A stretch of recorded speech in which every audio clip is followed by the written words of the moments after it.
You might be leading a successful company, but when the noise dies down at night, your mind is still at war. You see, the real battlefield isn't in the boardroom or on the front line, it's in your head. And if you don't learn how to win there first, you'll never find the peace that you're searching for. Most leaders I've met, CEOs, founders, elite operators, are running at full throttle. Externally, you look like you've got it all together, but internally, you're restless, you're reactive, you're waking up at 3 a.m. rehearsing conversations that already happened or catastrophizing over things that may never happen. You've achieved, but you haven't found peace. Here's the paradox. The higher you climb, the more critical inner peace becomes. Without it, your decisions get clouded. Your relationships suffer. And instead of leading from vision, you end up leading from fear. I know this because I've lived it. As a SEAL officer, I thought I was prepared for anything. But when I transitioned into business, I carried shadows, fears of failure, the need to prove myself, conditioning from my past. I was restless. Even after building companies, writing books, and speaking on stages, there were times I was still chasing peace outside of myself. I discovered a hard truth. You cannot out-hustle a noisy mind. You've got to train it. Welcome to the Mark Divine Show. I'm your host, Mark Divine. And in this video, I'm going to dive deep into the practices that unlock inner peace for leaders who live under pressure. The first step toward inner peace as a leader is this: meet the witness. Now, what does that mean?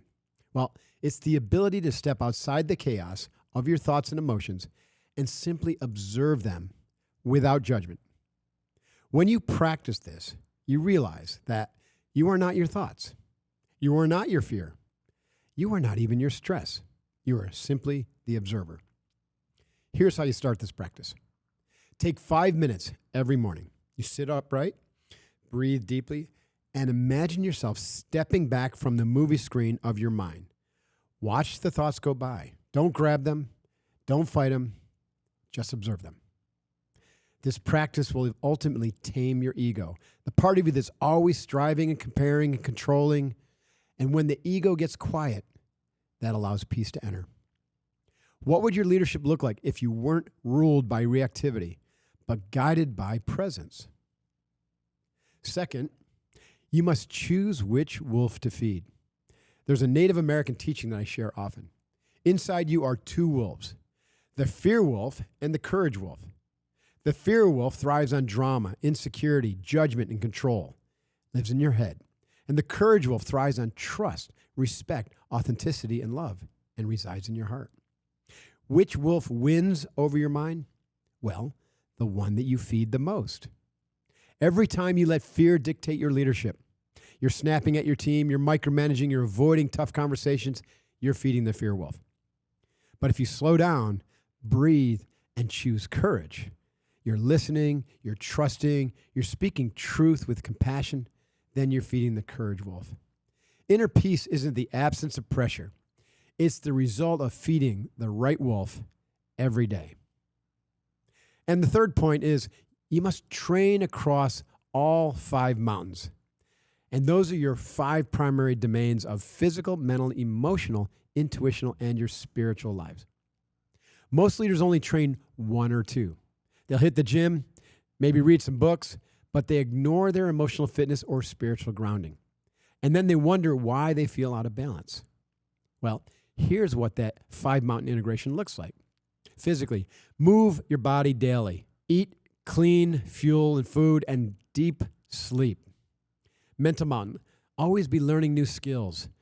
Practice your focusing drills and exercises like box breathing. And the emotional mountain, this is the tricky one. You've got to do the hard emotional work. Shadow work, journaling, courageous conversation, and even therapy, if you feel that's needed. And the intuitional mountain, this is developed through stillness, meditation, silence, time in nature, learning to trust your gut. And then the spiritual mountain, anchoring yourself to a higher purpose, to a purpose much bigger than yourself, leading not just for profit, but for people and the planet. When you engage all 5 of these mountains, you're going to align your inner world. And that alignment produces peace that pressure cannot shake. Let me take you back to Hell Week in SEAL training. We're sleep deprived, frozen, covered in sand, carrying these boats on our head. The pain was relentless. The trainees were dropping out one by one. What kept me going wasn't mental toughness alone. It was alignment across these 5 mountains. I had a clear why in my mind. I had breath control. I had my teammates that I trusted. And even in that chaos, I could find pockets of stillness within. That's what inner peace looks like, even under extreme pressure. And you can access that same stillness in the boardroom, in your home, in your own mind, if you train it. So let me ask you, what wolf are you feeding right now? And when was the last time you slowed down enough to listen to your witness? And are you training all 5 mountains or just the ones that feel comfortable? What would your leadership look like if peace was your baseline instead of stress? Here's the truth. If you want inner peace as a leader, start by leading yourself. Feed the courage wolf, train all 5 mountains, and meet your witness to tame your ego. Peace isn't found out there, it's forged in here. And when you commit to that path, you don't just become a calmer leader, you become a more courageous, trustworthy, and authentic one too. If this message resonates with you, make sure you hit that subscribe button, share this video with a leader who needs it. And if you're ready to go deeper, join me inside the next Unbeatable Leader Challenge, where we train these principles step by step. Remember, the only easy day was yesterday. Your team is waiting for you to show up with peace in your heart, courage in your action, and vision in your leadership. Hoo-yah, divine.